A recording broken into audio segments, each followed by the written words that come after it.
computer. That'll be fun. Okay, now we're recording for real.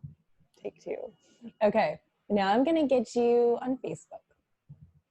I have to reach really far with my arm. It's kind of funny. I might hit share. Can I share to a regular group? Yes. I mean, outside of the group. Yes. Yeah, so I can share on my page and just click share for people to jump on. You can. I've got it right there, and I'll lean across and go, whoop, very quickly. Got my iPad next to me here. That is a really good idea, because people are always like, how can I get this on mine? But I should be like, just put it in your group. I mean, I was trying to get members for a while, but now it's fine. And I'm not trying to do that. So it's even better to like just share it more.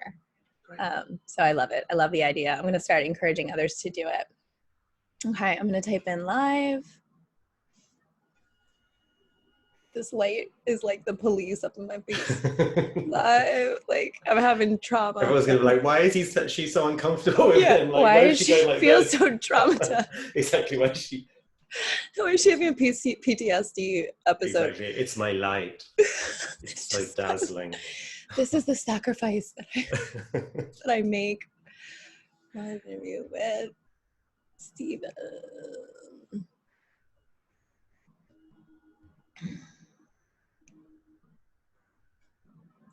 There you are. Okay.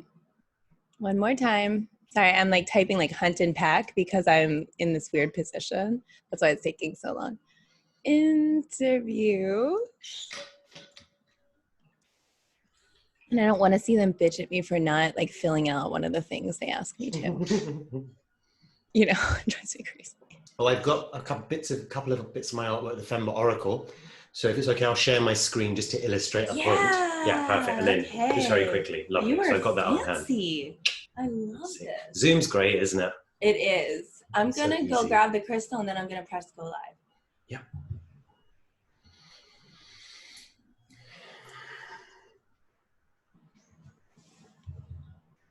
Oh, can you do a quick like invocation or prayer, like bless up real quick for us before we start rolling?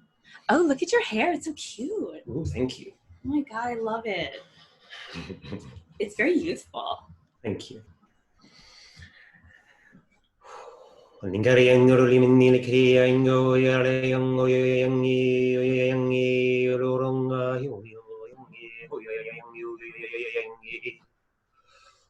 Likare aram oishi likare e kambore e kare e or ma akare e tara. Kon dele era boro oi. Hey. Lovely.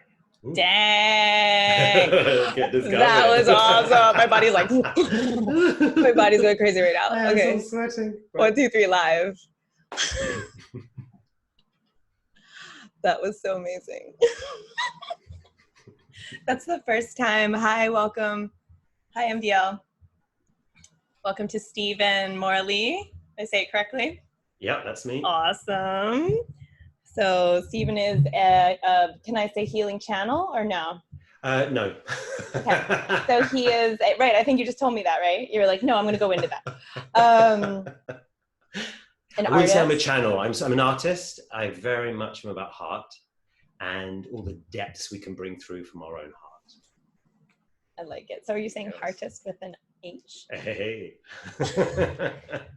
Trademark. So I always ask people to do a little prayer invocation before we start. And this is the first time someone just went straight to the light language and gave me no other words. And it was so awesome. I was like, this is going to be really efficient. So it is though, right? Isn't it? It is. It gets to the heart, and it's you and me. It's not bringing in something for some other purpose. It's for our namaste in action. Right. The divine in me witnesses the divine in you. Yeah, we just go back and forth right here, right now. That's what the heart's about for me. It's beautiful. Connection. I'm going on Facebook now so that I can take a look at our live. Whoa, there we are. Okay, and Corey is here and Patti is here, so it's already lit because they're both amazing, bright lighted humans. So you're a heartist, and you and I met through Honey, and we did the 40-day gratitude challenge. Yeah. Is that what she called it? Yeah. Gratitude celebration. I don't know. And it was from Metatron, right? She got guidance to do this with some people. And so I remember, I'm going to say the first time I saw you, but then I want to hear your experience of the gratitude group in general. But I remember the first time connecting with you on it, like when you did a video or like you shared a picture or something, because we were all sharing about ourselves and what we were going through similar things. And I was like, who is that? Like oh my God. Like you were just so bright and like warm. And it just really like, I could feel myself like light up in the like connection with you. And it was so beautiful. And it just even, I know it's going to sound weird, just kind of like almost like looking at you. I just feel good, you know. I'm going to enjoy this interview. This is great. And we're in it. Yeah. Welcome. Thank you. This is how I treat my guests. No, but it's honest. I felt that way. And I just thought, wow, like all these people are so magical and beautiful and like incredible and powerful. And like, why did she pick me for this group? I was like, I'm over here with my kid. Like what am I over here in Herndon, Virginia? Like, what am I even doing? And of course, you know, she sees forward a little further than maybe any of us had at that time, into like sort of what we were all here to do and the path that we would at some point be on one way or another. So it's cool. What was it like for you? And how long ago was that? Was it 2016 that we did that? I don't remember. A while ago. Yeah, it was around about 2016. Yeah. It was, just the beginning of the year. It was a really powerful time, that 40 days focus. I mean, 40 is such an incredible period of time, isn't it? 40 days in so many different traditions, but with Honey leading us, our intrepid soul sister, it was just a remarkable time. And the connection between us and being able to connect as a collective and then with the little strands, the very end of it for me, I went to Lanzarote by myself. And did I just slurp in the mic? I'm sorry. That was amazing. I remember your pictures. It was crazy because it was the 40th day and I was really bouncy and I ended up going to the Arenal volcano. A very long story, which I'm going to make the shortest I've ever made it. I ended up accidentally climbing the inside of this volcano and you don't do that. And so for 45 minutes, came very close to death every single moment. And I recorded this little video for the group at the bottom of it going, I just feel amazing. Look, there's rainbows and all this stuff that was really, I was just very high on the love and the connection. After 40 days, I thought, wow, I'm here and it's day 40. Absolutely, yeah. So I'm recording this. And then I saw this cave, which one of the guides in the hotel had said, you've got to go to this cave. It wasn't that cave, it turned out. This was a cave that no one had gone to. So I went straight up, kind of very bouncy. And I realized about a third of the way up that you don't go up and all the rocks were loose. And so every single moment was, I die now or I have another moment. And it pulled me so deep into my heart's deep intelligence. And I obviously survived it. I got a bit cut up, made it to that. And then I recorded the second video. I was really committed to our group recording from the cave. Very altered. Exactly. It's a little bit, I mean, not even, I think Kim Kardashian would have gone that far in terms of documenting, but I was so we have a little bit greater purpose. Transformative. And that was the thing. It was so transformative and it was in many respects a initiation. And so it was a beautiful end to that 40 days for me. Yeah. Because every single moment was, if I went into the story, especially the way my ego had it was, oh, just let go, you'll probably be okay. And this is onto sharp rocks. And I thought, no, I can do better than that. And I eventually made a trail by holding onto plants because all the rocks were sliding and it was pretty sheer. Wow. And so by the end of it, I got out relatively unscathed and I knew something had happened. A teacher of mine had said that I had been preparing many lifetimes for that test, if you like. And so on the back of the 40 days, that's why I remember for many reasons that 40 days. So that was a beautiful end to it. Incredible. And how has your life shifted since then? What has changed in your work? And, what are you working on right now? It's a big question. It might take a minute. That is a good question in terms of what shifted since then. I can tell you what shifted in the last 20 minutes. Right. I mean, really, like, how much time do you have? The rate of change, as I'm sure for many of us, is almost exponential at the moment. It's almost like strap on your seatbelt, just. Absolutely. So 2016 feels like almost a past life in as much as I can remember the man I was then to a degree, and so much has changed. But what has really opened up has been a sense of clarity. My start was in 2003, my active start with the work. Okay. I was 31 then and had been moving through various channels, getting into energy work, had done about 2 years of Reiki and had taken my master level. And I was so desperately hoping I found what it was that's me, tick. I'd lived in New York, in Tokyo, in Italy, and I tried my hand at everything. I'd come back to London semi-reluctantly, where I grew up, and then started to feel okay. And then one thing led to another, and no. And then I found Reiki, and there was something there, and then there wasn't. I knew once again, beginning of 2003, this isn't it. And I started to go through all of this very interesting, semi-voluntary, spontaneous movement that was coming out of nowhere. I'd be in yoga classes and it was half welcomed and half not welcomed by the various teachers, quite comically so in many cases. Spot on. I mean, they either fetishize I'm a yoga teacher, so I know. And others would say, could you not do that, please? And this was an involuntary, like chicken leg flapping. And then I found a remarkable friend to help me, a guy called Erez Yardini, this incredible shiatsu practitioner. And the more I worked with him, the more the release came through. He directed me to this body of work called Seiki. And it turned out that the guy that developed this, Kishi-San, this master, was visiting the UK. I had an incredible experience in the workshop, and then a private session on April 16th in 2003 opened up my heart. And I could talk about this for a very long time, and I won't. Something happened, and I still don't know what happened, but it left me with the ability to integrate a very ordinary sense. So complete lucidity, no sense of trance, no sense of even channeling, very more Stephen than ever. And yet with it, a very deep spontaneity and a sense of the infinite nature. So all three came together. And for me, over 16 years, I have come to understand that is the heart.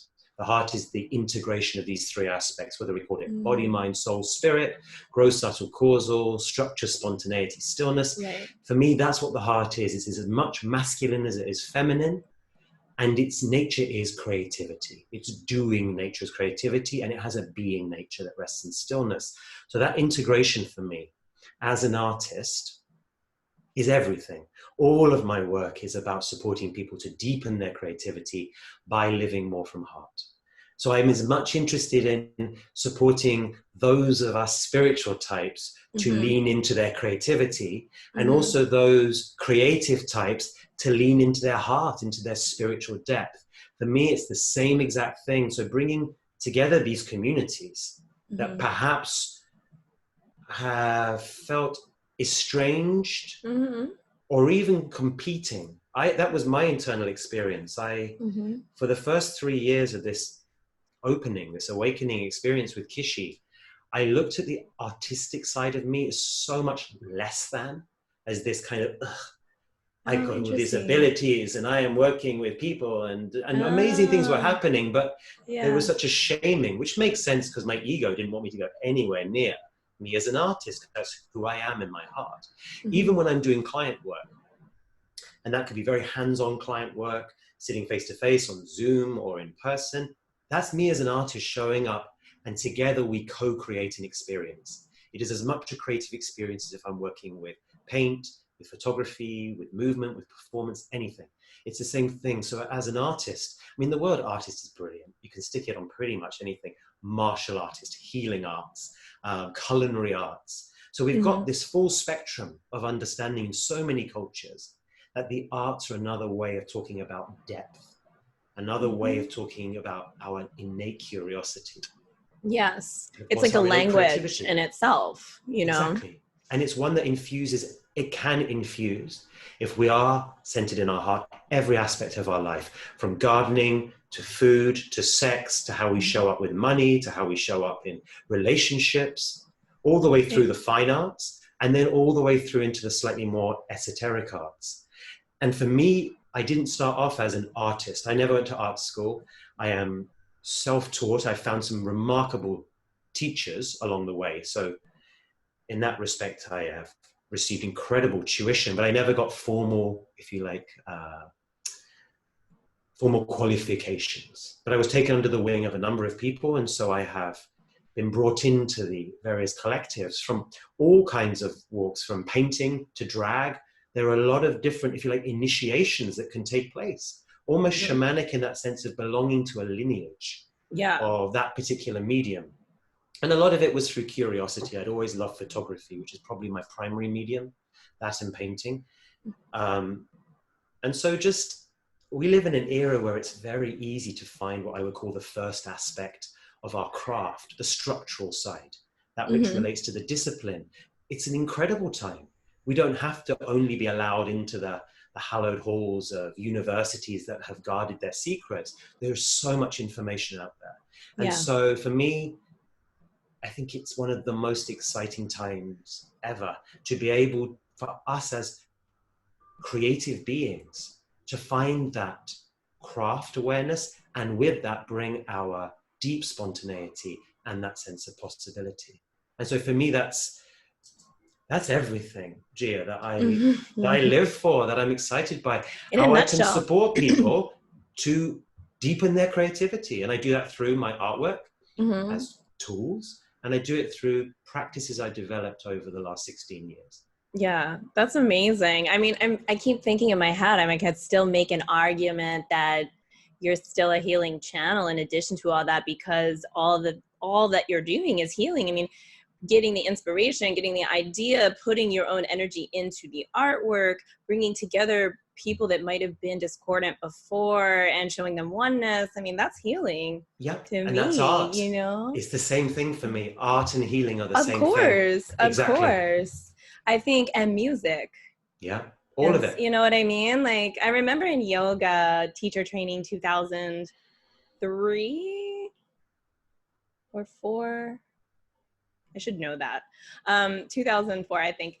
We were having a conversation about God, and it was very interesting. It's really cool. I was like, actually trained under someone who's like very good friends with Honey. But I didn't know that. I don't think they knew each other then. And then I had lost touch with him completely, and then saw him in one of her pictures, like, oh, we were meditating and drumming on the beach. And I was like, what? That's my yoga teacher from 2000, whatever. I don't know where he went. Like, you can't make that up. No.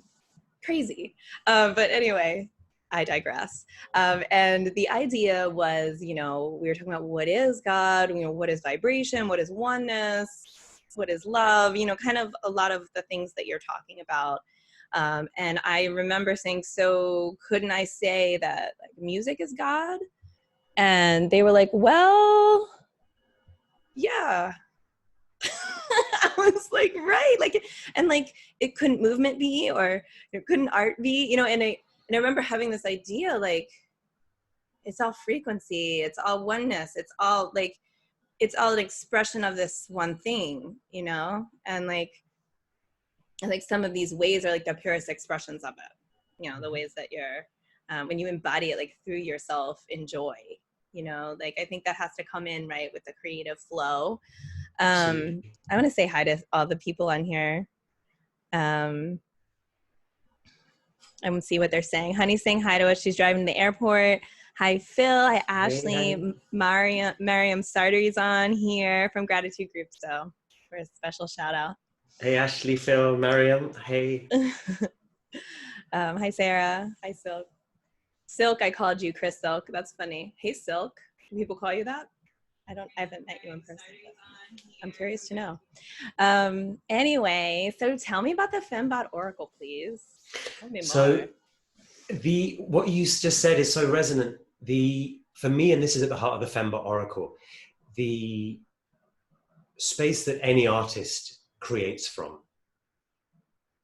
becomes that which is transmitted through any work. So like you say, God, the divine can come through in music, in movement, in any expression, in food, if the space is there where the artist is. And likewise, if someone is in a very cerebral, egoic, heady, nihilistic space, that's what will be transmitted. It will resonate with that part of us that is like that. So it's a medium of transmission. It is neutral, essentially. Art is neutral in its nature. And so an artist that is, if you like, exploring from that space of heart, of depth, that's what we create. And so I look at art as a tool, as a technology, essentially, to support us to be seen.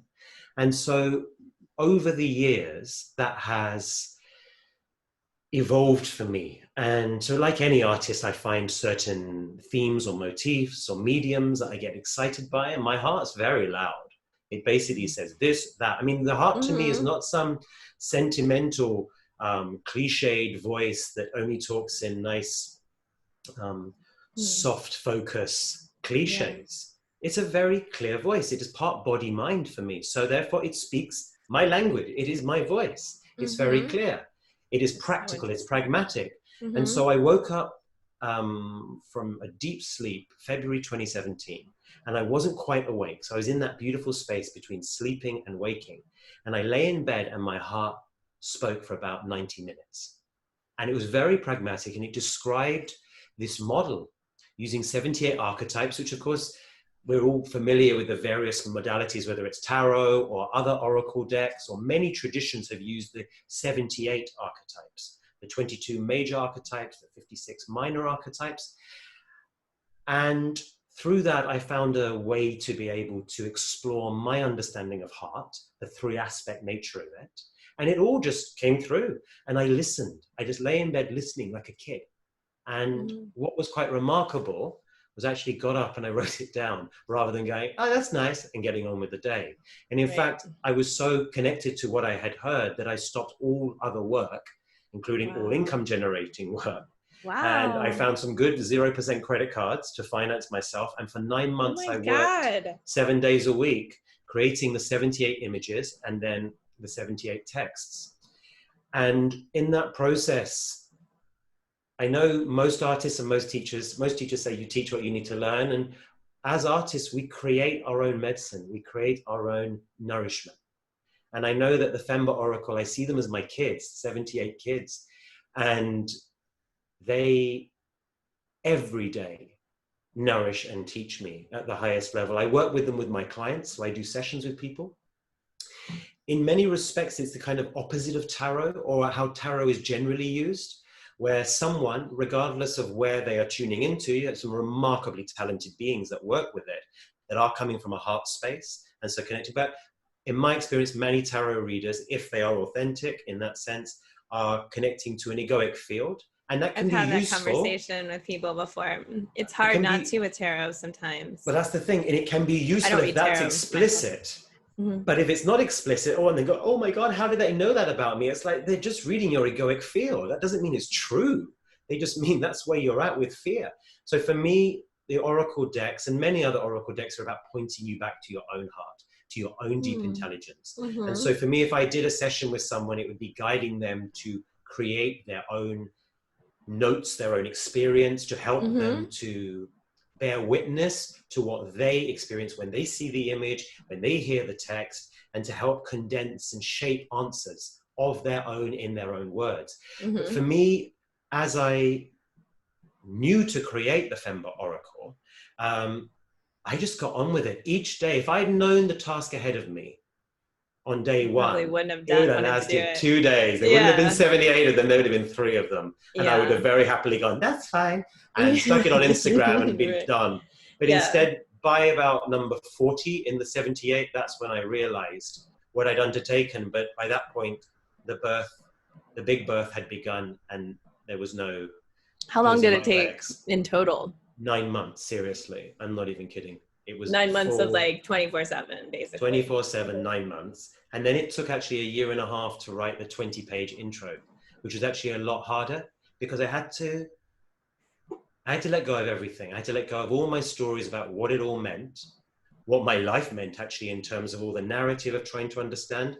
And through writing the introduction to the Fembot Oracle, it helped me understand what the heck I'd been doing since 2003. Like putting words to it, right? Completely. And I'm lucky in that sense that I have a backwards path, that I didn't start off with an idea and said, I'm going to make this happen, creativity, how do we do this? I ended up with something, a very esoteric awakening that left me with all these abilities to speak multiple languages and martial movements and support people to go into similar without any sense of context. And so as a 31-year-old at the time, carrying a huge amount of insecurity and all kinds of neurosis and everything, I tried to make me special, or at least enough. And of course, that's going to be a very good whip to beat yourself with. Any kind of siddhi awakening is a double-edged sword. So if you're not in a space of simple self-acceptance, it's going to become quite traumatic, actually, as you wrestle with feeling perpetually like a fraud. As you experience these things, you have no idea why it's happening. And you're inviting people in professionally to come sit with you, and you have no idea when you sit with them if, how, what, and you're like a crazed Goldilocks. I'm like, they're not moving. Oh my God, they're moving too much. And I was the only person in the room not relaxed, and yet it still worked. It took years, but eventually I came to enjoy and relax the process. But then the Fembot Oracle helped me say, okay, what is the benefit of this? So if I may quickly show Gia my screen, because that might actually help for those that haven't seen the Fembot Oracle, what the heck I'm talking about. So I'm gonna move this. I like start vibrating when I'm not being dramatic. I can feel my body start, like the energy of my body move when I start looking at them. Thank you. This is one of my, the ones I resonate with at the moment very much. This is the 9 of Diamonds alignment. So what we're looking at here is a portrait of me in heart-centered movement. So I stood in front of my camera underneath one light with fabrics and various lights attached to me. So I made these little light brushes, if you like, which were torches with plastic coated containers taped to them. My heart would say red, green, blue, very dryly. And I would go and get that. I'd already just said aloud alignment and a few keywords, and then I waited. And from that heart-centered space, my body would move. It would move spontaneously, and perhaps there was sound that would come through. And then I had in my other hand a little remote control. So whether it was like raver gloves or kids' toys with LEDs in, I just created this, I suppose, tool set of light drawing. And then when I was finished, I knew when it was done. I would take the images to the computer, and once again, I would go into my heart, and from that, I would choose perhaps 8 or 9 images from heart. I would then put them into Photoshop, and I'm pretty okay with Photoshop, but my heart is really good at using Photoshop. And I would watch how fast I would move. I go, how did I do that? And sometimes I now know from a rational sense how I did it, but I had to literally look at my history track, and I would clumsily watch that. Because you're channeling, or you're channeling your heart, you're connected in that space. Yeah. I mean, it's kind of like people would say spirit, blah, blah, blah, blah. You're saying your heart, which is really refreshing and interesting. I'm absorbing it as you're talking. Thank you. For the distinction for channeling for me, I think if I was to kind of go out there on a limb, I would say what happened to me 16 years ago was that the barrier between this incarnation and all of my other hearts that are connected to my soul in all dimensions and in all incarnations, that opened up. So the languages that come through, the irony is that when I speak those languages, I feel myself more rooted in the simplest aspect of me than ever. So rather than it being another being. So obviously our sister Honey channels the Ascended Masters. So she's working at a level like that, as well as her own heart and her depth and that. Very rarely does that happen. Some remarkable beings every now and then, and I know the difference. But on the whole, it's my depth of being, and it's their heart. I'm not channeling their egos. That would be a hot mess if there was 30,000 slightly confused people going through their dramas, chipping in with my day about what I should do with my fingers. You'd be like at the coffee shop for like 7 hours, like trying to make a choice. Exactly. Could you imagine? So instead it's that sense of the deep, playful, creative your seat essence, of all you of know? that, Yeah. the essence of all of those Your incarnations. love, the essence of your love and your it's like all your multidimensional selves it came together almost at the same as opened up, like it, Yeah, because of not having time. And that's available. And what I find with clients, so like you and I, before we started this, that multidimensional nature of me witnesses the multidimensional nature of you. And through that, language arises, or movement arises, or touch arises, just witnessing. And so in all the ways we've known each other, Gia, in many other lifetimes, in many other dimensions, somehow I can bring through that language and we're like, oh, hello, at no expense to being Stephen and Gia. And I felt it. I mean, I was like, oh, this is so familiar, you know, in my mind. And I've made some of those, like some of the sounds you made in the middle of it. I've had those sounds come through in times that I've been using light language. And so whenever I hear somebody else doing that, it's that recognition of not necessarily just that sound. Anytime there's a sound that I recognize, you know, and I'm like, oh, that must be some language we share or some space that we share. That's beyond words at this time for us in this dimension. So, but it does the job of connecting at another level, because obviously we're connecting right now, speaking in English, and there is a beautiful connection. So it sits parallel with those, rather than trumps. It's supportive. Trumps them, I must find a better word than trumps them. And so, it's all in our subconscious. There we go. So with this particular one, this is the archetype of alignment. I'm going to zoom in a little here so you can see that as you go in, there is a lot of depth to it. And so I mean, I was seeing so many, a lot of sacred geometries. Honey and I are incredibly close. We're soul brother, soul sister, and she had a dream, a vision where 12 of them appeared to her, and she took them on the road with her. And so when she is doing her work with the Ascended Masters, there is a particular combination of hers that goes with her.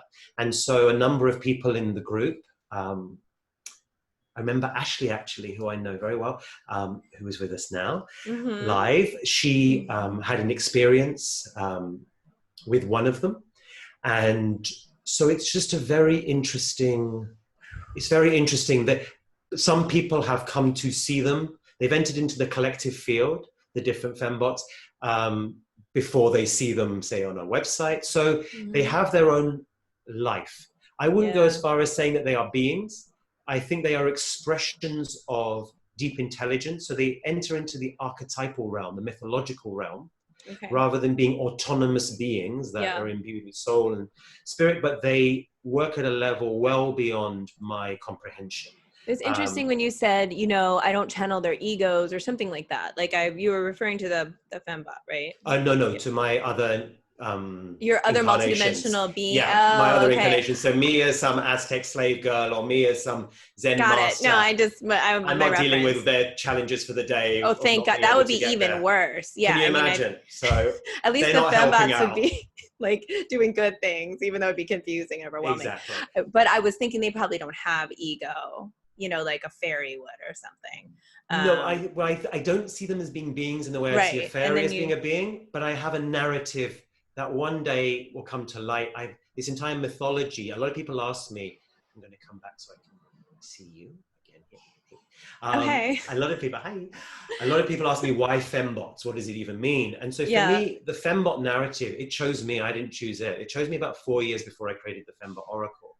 And I've always been fascinated by the story of AI and what it says about our humanity. So whether it be shows like Battlestar Galactica, I mean, there's so many where this AI gets consciousness, it gets soul. Totally. I'm really fascinated too, but half like terrified and then half like fascinated, and like it brings up a lot when I go down that path. And my kid, like my son has a thing with robots. Like he has bad dreams about robots, and like I feel like I have to clear stuff with him with robots all the time, like in his consciousness. And so I have mixed feelings, but so I'm glad when I see it being brought in from this light side. Well, from the femme side, and that's, for me, we're all born female, all of us, in the womb, and then some of us mutate and we become male.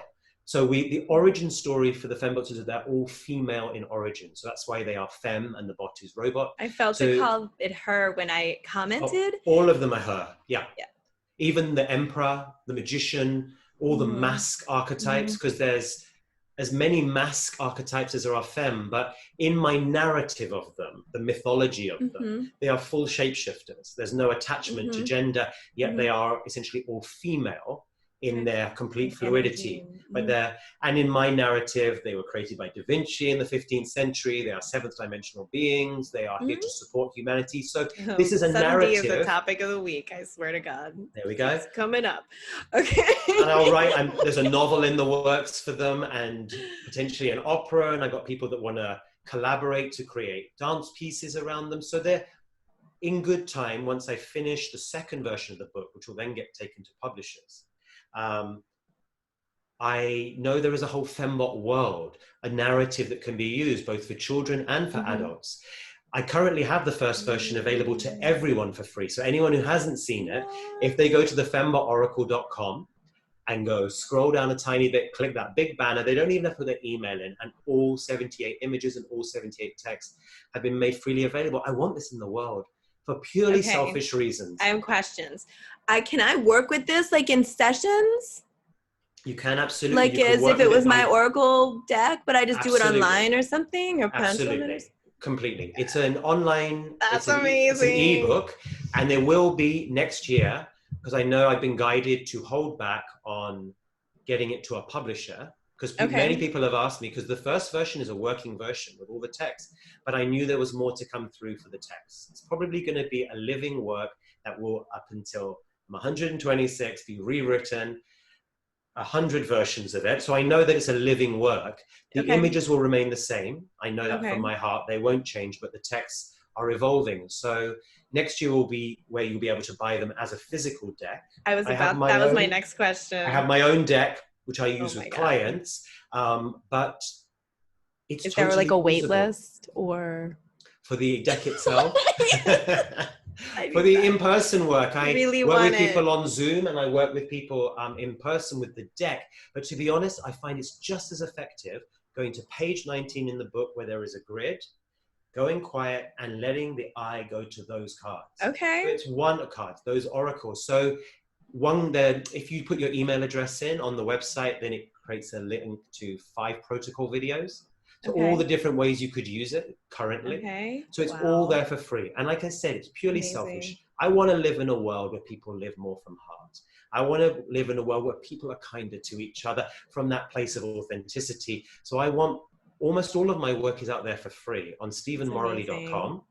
And I make my money from selling my artwork and from having client sessions, which affords me the chance to perpetually keep putting into the world that which I love. So it's that simple. And so there's a space that it's a very simple form of service that I love, because I get to meet these fembots, and they're the most amazing things in my own life. I forget that I made them, and I love them as if they're just these things that came to visit. And yet I go, oh yeah, that's me naked in my living room. All of these are nude Which one is movements, that? all of them. I've been very discreet in where the fabrics have gone, but for me, that was about my own transparency and just that ability to wait.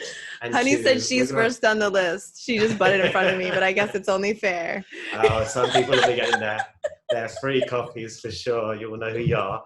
But no, I'm very excited for 2020, really excited. But I also knew, as I'm sure for so many of us, that the shakedown that's been going on this year for clearing that which no longer serves us, and to clear these blockages, to move through so that our work can go into the world and get on with it.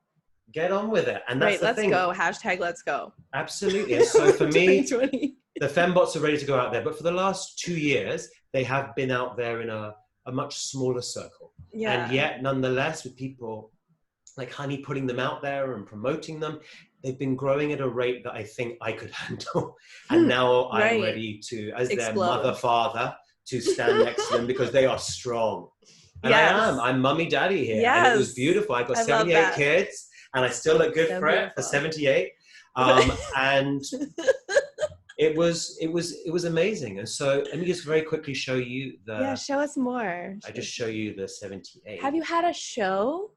I had 2 shows of previous fembots, because the fembot motif was something that chose me 4 years before, but I haven't wanted to show the Fembot Oracle yet.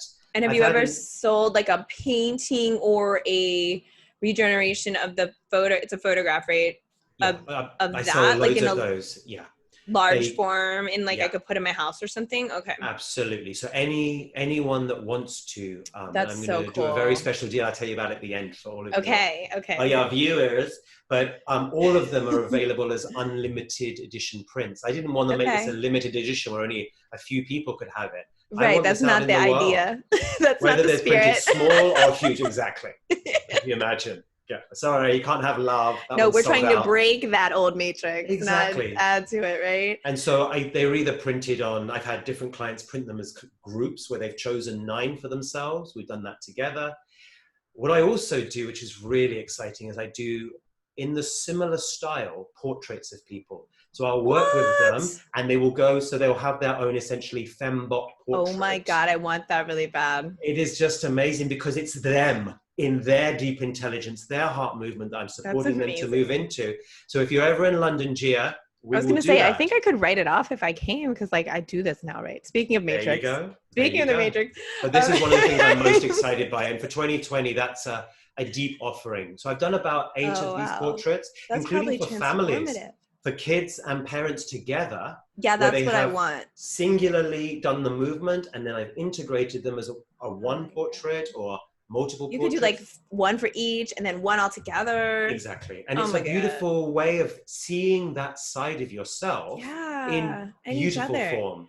And sometimes people are recognizable if they want that. So it's a very clear portrait with all of this magnificence around them, or it's an oracle. So these are the 78 here. So they are very potent as a collective. It's so galactic. Thank you. I just can't even. Many times pointed out the 12-dimensional layers. People can interact with them at an aesthetic level, which of course I love. I'm an artist, but for most people with our sensitivities, they recognize the depths of coding, and there's no need to make a big story about it. We go with it where we go with it. Yeah, it's hard to really give it words, right? I just feel like it just kind of takes me when I start, you know, like remember when you were like had it up and then you switched us back? Yeah. And I was like, oh, hi. Like, because I felt like I was in like a different space because it was like up there because it's my whole screen, you know? And I'm like. Was it a shock? Was it a brutal shock? She had me, you know? She was like, activation. Well, let me give you one more that was called through for us as a group. And this is openness. Oh, I think she is probably the key Fembot Oracle of all of them. She is the 3 of movements. So she represents the Empress. The number 3 is the Empress. So the movement suit relates to the second aspect of the heart, associated with soul, spontaneity, curiosity, sensuality, that richness of being. So she is where the Empress, which is all about nourishment and sensuality herself, meets like spontaneity. Ferociousness of passion and like the ferociousness of love, all of that. And she is about that. And so openness is the key to that. And that's an openness to our yeses and an openness to our nos, to everything that is truthful. I just want to to ourselves. To ourselves. And within these images, there is so much. There is so much there. Every time I look at them, I see new figures. I see a lot of animals. I love so many animals in this one, like big time.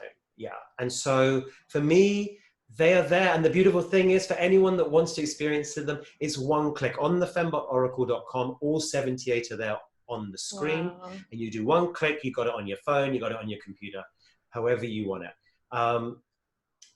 So openness is the key, I think, I created a body of work, which I can tell you about some other time, called 3 Diamond Heart, which uses the 5 elements of the heart, and openness supports the water element. That simple richness, that sensuality of being alive. And so she supports very, sorry to shock you. Boom. I was ready this time. I was like, it's coming. Brace yourself. Yeah. Look away first. Look away. I got it. Who am I now? I was ready. So I feel like Stephen. you got a session. I'm like, whoa. But it is one of those things where you get to play with where you are right here, right now. So that's a great protocol for anyone. You tune into something for right here, right now, support for right here, right now. And then you look at the grid on page 19, boom, go to 1, then you go, you find your image, you can zoom in on it in the book, and then you read the text, and then you notice perhaps you want to move, perhaps you want to write, perhaps you want to cook dinner or make love or whatever it is you want to do from that space.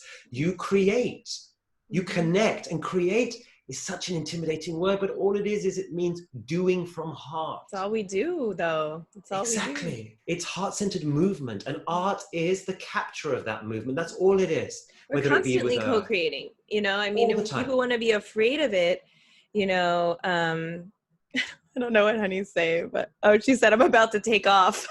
I'm like in a spaceship. Oh, I see. I know. Or is she? Not literally then. She's not at the airport. Oh, sister. I had something profound to say, but I lost it. I thought it was profound at the time. What was I saying? What were you telling me? I have no idea what I was saying. Okay, that's fine. We've gone. We've taken off with Honey. We're gone. We're in this. We're mush. I'm done. We're done. Oh my God, you're amazing. Maybe it'll come back. Sometimes it does. I was watching parts of like old interviews and I was like, oh yeah, sometimes it comes back around. Like I'll lose it sometimes and have to.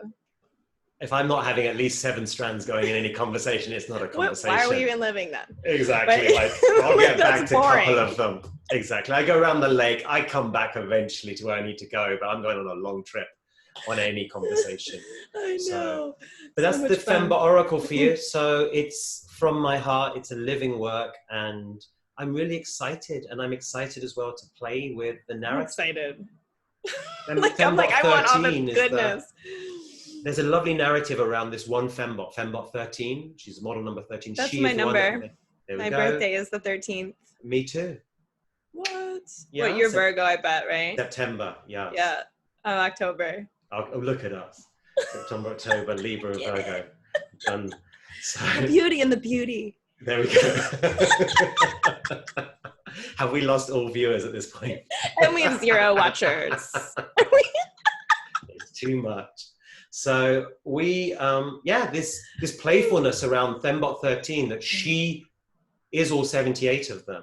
And she is, of course, me within the mythology, and I don't know that. And every woman. Absolutely. That's what I is. And so, and every man too. That's the beauty of the Fembot Oracle. Right. This is beyond the mask or it's femme war that we've been in for a silly number of millennia. It's the ending of the war between the structure, the spontaneity, and the stillness. We don't have to pick a team anymore. The heart is the integration of this. And so we don't have to be condescending to form, nor terrified of it, nor lost in it. This is all about being beyond the attachment or the detachment. To really get rich into that, but not lose ourselves in some narrative about it either. Keep a sense of humor. Recognize that for all of our theory and all of our seriousness, this is a huge mystery. So for me, all 3 aspects come into everything, whether I'm teaching photography, whether I'm teaching Reiki. I still teach Reiki after 18 years, and I apply a 3-aspect approach to it. So everything for me is 3-aspect. You want to bring in those things, and so the Fembot Oracle can be used as a tool. I naturally am more comfortable in the 2nd aspect, the realm of spontaneity. I grew up as a sensitive young boy that didn't see himself in suburban London in the 1970s, and so of course escaped into my own playful, creative curiosity and saw the relative stagnant communities that purported to be the norm as perhaps not the be-all and end-all. And so pushing away the 1st aspect, the rules, the structure, the discipline, and at the same time looking at stillness as being that, party's over, fun's there. Yet in fact, they are as much heart as the spontaneous. Right. And of course, they have a shadow side that is quite tyrannical. But so does the spontaneous. It can be a way to avoid going deep. There are many of us that we have taken refuge in being scattered. So it's not about one or the other. We can find the heart version of structure. It gives us traction. It gives us boundaries. It gives us that stability. And we find the heart version of stillness, which gives us infinite possibility. And we bring that together with spontaneity. That's a good combination. It's magical and powerful. You're talking It's a lot of everything. yoga. There's a lot of yoga concepts in what you're like. There's other words. There's Sanskrit words that go along with the concepts you're saying, which I'm sure there are a lot of. Don't you have like a Taoist background or something like that too? Or not particularly Taoist. Not background, but like I have a lot of interest. I mean, I have a strong connection to Buddhism. I'm not a practicing Buddhist, but I've had a number of experiences with lamas and with Buddhist lamas, rather than animals, and other connections to Buddhism, and that has had a big impact on me. And llamas, maybe one day llamas. I'll have a nice experience with the llama. I love dogs. And there's tigers. a game called.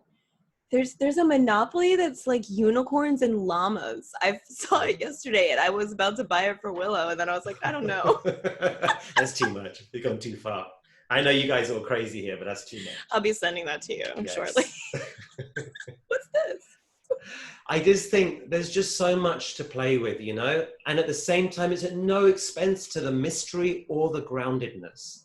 And I think all of this idea of picking a team, it's ego. Ego is the one that does not want us in integration. And therefore we get very territorial about, no, I am not one of them. And that's the conservative liberal, the Democrat Republican, right. All of this split masks the fact that beneath the surface, there is such potency in compassionate integration that can cut through the bullshit very, very directly. That doesn't mean to say we just go, oh, that's another ego version of stepping out of our power.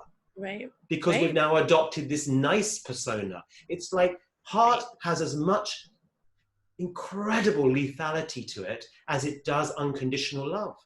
I love the Dalai Lama story about someone said to him, Lamas. Here we go. 3. We got the 3 now. Rule of 3s. 3 lamas. The Dalai Lama, not just any old lama, the Dalai Lama said, if someone said to him, if someone's going to kill 10,000 people, you got to go. They thought it was a trick question for him, that you can't justify one bad act with another. What do you do? And he says, I shoot them. I kill them. And they said, what? How can you justify violence with violence? He goes, is this to save the 10,000 people? He goes, of course not. That would be wrong. Because it's to save that man from the karma of killing 10,000 people. It's pure love. It's like, I don't want him to suffer. It is absolute. And so he said this and people got it. It's like, that's love in action, putting bullets in people's head, if need be, not necessarily as a day-to-day practice. So we could talk through like Dexter, for example. No, I'm just kidding. There we go. So all of these, no, but if need be, that level of lethality purely from love is about service. Now, of course, we have a full spectrum of how we may need to wrestle car keys out of someone who's been drinking. Right. And perhaps force is used. It's pure heart.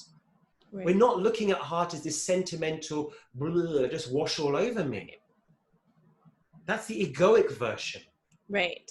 And it's usually pretty fake, ultimately. I mean, it's to serve one's own end. Absolutely. Because it's just not possible, you know, to only be one way. It just doesn't, that's not how. And we know the egoic version as well of force. Sorry to interrupt you, Gia. We know the egoic version of force, which is my way. So it's that you're wrestling the keys off and you're getting a couple of punches in for good measure for everyone you ever felt let you down. It's like, no, heart is clean and clear. Mm-hmm. It is right action in that sense. And it is also unconditional love. Yeah. So for me, this path, as it expresses through creativity, is specificity. It's not red, blue in that moment. Yeah. It's this, not that. And so many of us in the spiritual world are terrified of specificity. We're terrified of engagement. We're terrified of the micro because we feel it's going to suck us into its dirty world beyond our multi-cosmic level. It's like we're as much here as we are in the 12th and the 28th billionth dimension. And this is the one includes this one. Exactly. You know? And so many people use spirituality to avoid it. Yeah. We can use spirituality to bypass worse than crystal meth, worse than all of the worst obvious drugs. Spirituality can be used. I'm no fan of I don't even drink alcohol, let alone the drugs. But for me, spiritual bypassing is the trickiest one because we get patted on the back for being able to sit there cross-legged and not feel our anger, not feel our pain. And you're like, are you kidding me? Yeah. That's what crackheads do. Yeah. They do. They don't want to feel that anger and their pain. And so they bypass because the ego is too challenging. So not to judge or criticize someone that's spiritual bypassing, because a lot of us are in pain, but to have the courage to say, no, I want to be more in my body. I want to feel this well. Yeah. And so from that place to find the courage, and I find that art for me, in my lifetime, I'm not interested in plant medicines and drugs and other things that you would take in. I'm interested in this lifetime in the way that art can support us to grow a more gentle, deep resonance. I think in plenty of other lifetimes, I have been probably high non-stop. All those other things. I've been apparently an African shaman. I was high from birth to death, non-stop. So I've ticked that box. It's okay, I've got that one. Now let's do it with art. Let's do it with something that is not invasive. Let's do it with something that we can take gentle steps with. Yeah, one step at a time. I see this like image when you're talking about the art that way of like creating this little, like a butterfly effect, like this little movement, this little shift that then like spreads over time and like completely transforms. So that's what I'm seeing when you talk about it, like what it does or how it does it. You know? Absolutely. Really I don't know if we have a time lag now. It all froze for about 10 seconds. Oh, really? Oh, no, we seem to be in sync. Okay. Yeah, maybe you didn't need to hear that. So No, I heard it all. I heard what you said about the butterfly and everything. So that's a bit weird. Maybe I've synced. Maybe I've skipped. It was like, ooh. Did you see the video with Honey where like, for like 5 minutes, we're both like this on the video because it's no, like shaking and like, Eric was like my husband was like looking at it and he was like, are you doing that? Are you like doing that on purpose? And it's like, is that boomerang? I was like, no. That's actually what happened. That's just you and Honey hanging out. That's just what it feels like. How you do it. So yeah, we gotta wrap it up. What do you want to leave us with? And hashtag Marty says wrap it up. My dad used to say wrap it up. Wrap it up. So what would you like to leave us with? How can we find you? What kind of special might you like to share with MDL? And don't forget, you're an admin in the group this week. So anytime you want to come on, you want to come on live, you want to do anything you want to do, please be welcome. That would be wonderful. People can find me very easily under the name Stephen Morley. So I think my name's obviously, somewhere in the title of this or in the body. I tagged you. So stephenmorley.com or at Stephen Morley on Instagram. I have I have one Facebook group that I would love your community to, if it resonates, tell join. us about that group. So Art More from Heart. It's for people, for spiritual types that have felt this resonance with art and want to lean into their creativity and be supported by a community. So people post anything that has been created from that sense of depth is shared, and people can either ask for no feedback, yellow light feedback, which is very, very gentle, or green light feedback, which is go for it. Tell me what you're feeling when you look at this. And community is very important as we embrace this potential. So Art More from Heart, if you Google that, if you look on Facebook for it, then you'll find me there. Live More from Heart with Stephen Morley is my page. Okay. And the FembotOracle.com. And so what I'd love to offer very, very much for your group, or our group, I've been in it since July, so our group, is my favorite number is 333. And so I'd like to give 33% discount for anyone that wants to get a Fembot Oracle print. They are awesome. My besties. There's one up here. Ooh, did you show us 13 or no? No, 13 is strength. Would you like to see 13? Yeah. Oh, okay. I will get that in a second. We kind of made a big deal out of it. Yes, we have, haven't we? I've got to pull that up. Let me just see if I can. There we go. I also brought this baby of mine, this crystal. So you and I. Oh, wow. Beautiful. Had a, close maybe, I don't know if you can. It's a Bramberg amethyst. And the African shaman, and you should know about that. And... Oh, he was high the whole time. He doesn't remember. Blackout. Anyway, the Bramberg amethyst, I got it and I activated it in some kind of tantric meditation with you and Mark online. Do you remember this at all? Yeah. Oh my God. It was amazing though. Do you still have your crystal? Do you still work with the one that you activated in that? Yeah, I have them because with Ray, Ray was the shaman that was working with us, wasn't it? Yeah, absolutely. He Oh my God, it activated was so powerful. 3 of my crystals, incredible. Oh my God, that ones. was such a crazy session. I was just like, what am I doing? I love this. I got the name wrong for 13. It isn't strength, that's number 11. It is death. She isn't that amazing? The death, believe me, she is one of the best. The death of the stagnant, the death of that which we no longer need, the death of the illusionary. Would you like to quickly see her? Yes. You embrace yourself for death? I'm ready. I'm always ready with my Scorpio moon. Bam. Isn't she gorgeous? Wow. There's definitely a serpent energy there. Yeah. And I see a fox myself. Every time I look at it, I see something different. Dragon? There's plenty going on. I'm going to just zoom in. I'm just starting with animals, but you know, I see a lot of animals. I see. Oh, wow. And so there I see a fox. Yeah, I see a fox there. There is such a depth of love in. Wow. I do a lot of swimming. I do a lot of outdoor swimming. And if I got a question, I speak to the Fembot Oracle. And as I'm doing laps, they say, where? Wow. And they will pop in. And so me and Death have had lots of amazing conversations. It also kind of like, oh, sorry to interrupt you. No, I was going to say, so anyone that wants, if you look at the 78, some people buy them really small, some buy them really large, but they hold the space. So whether it be for a workspace, some people have bought them for healing rooms, some people have bought them for their living rooms, for their kids' rooms. They can be bought in combinations. And I work with this amazing company called White Wall, and they ship to the States, and they actually print in the States. So anything that White Wall does,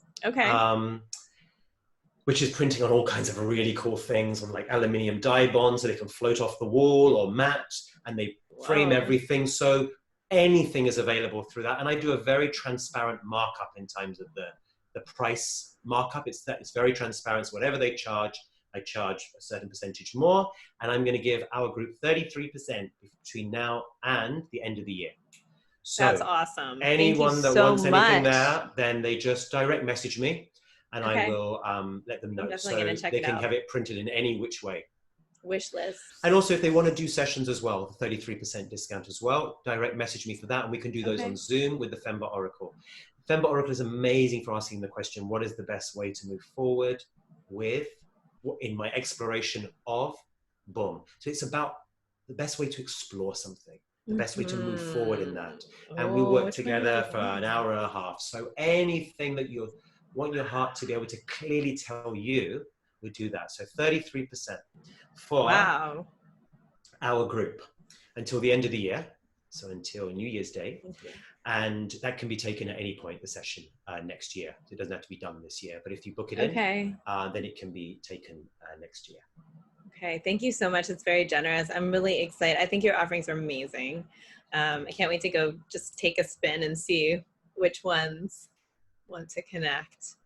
And you know what keeps coming to my mind as we sign off? I want to share this. Do you remember the last day of the gratitude group where we all connected and meditated for like, I don't know, an hour, 44 minutes or something? And we created or visualized the new earth. And we all like had like a portion of something that we were like focused on, that we like kind of just knew we were supposed to focus on during it, but we didn't discuss it until after. Keeps coming up in my mind as we're talking. It's something you were saying about bringing, I don't know exactly what you were saying about it, but it was just, do you remember what you were focusing on? Do you remember what it was like for you? I don't know why I feel like I want to revisit it or remember it or like bring it forward again. There was this depth, I think, of embodiment that was coming in, that sense of living my heart, living this truth and bringing it through, more vulnerability, more courage. That was a key element of it. I may be making that all up. I may just have added that in just because it sounded good. Who knows? We'll go with that. Yeah, I'll never know. Cut this bit out. No, I remember the embodied element was very right. No, that probably is right if that's what you're getting. You know, like that's what you're meant to remember. Like that was the essence of it for you. You know, mine was actually. I remember that I was like, I can't believe this is what I'm supposed to be doing because I I kept getting the political candidates in my mind, and I was supposed to be sending light like to like all of the, and I don't like really get into that or want to, so that's probably why I had to do it. Wow. And so I was like, oh, I wanted to like build the new garden of earth, you know, like I wanted to like meet with the unicorns. But you know, of course I had to like send over the political candidates some love. And I don't know, but I just felt like I needed to bring that up. So anyway, let's all just embody love and heart-based living. Maybe that was the point of that. Absolutely. Yeah. Well, So Gia, it's been amazing to connect with you like this and speak person to person for the first time ever. I know, right? I can't believe that. It feels like I've known you 1,000 years. I know. Well, we do. We do. Thank you so much. Thank you. Appreciate it. Have a great day, everyone. Drop any questions below. Everyone. We'll come back to it. Lovely. Bye.